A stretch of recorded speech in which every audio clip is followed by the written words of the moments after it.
2026 आसीबो जिओ रो IPO Mukesh Ambani बड़ घोषणा आसंतु जानिबा एहार services खबर विषय रे रिलायंस ग्रुप रो वार्षिक साधारण अधिवेशन अवसर रे कंपनी रो अध्यक्ष मुकेश अंबानी बड़ घोषणा करिसेंती।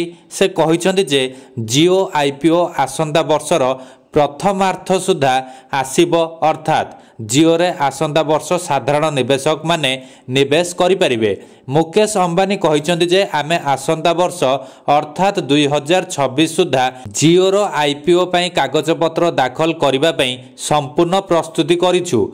जिओ पब्लिक इश्यू 2027 आर्थिक वर्ष रे बाजार को आसीबो। एजीएम रे मुकेश अंबानी कंपनी रो अभिवृद्धि एवं राजस्व विषय रे मध्य सूचना दैछंती।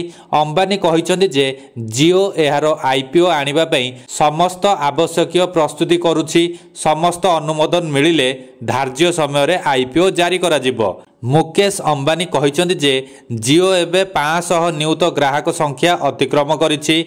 एहा सहित कंपनी प्रत्येक भारतीय को मोबाइल एवं होम ब्रॉडबैंड सहित संयोग करिवो।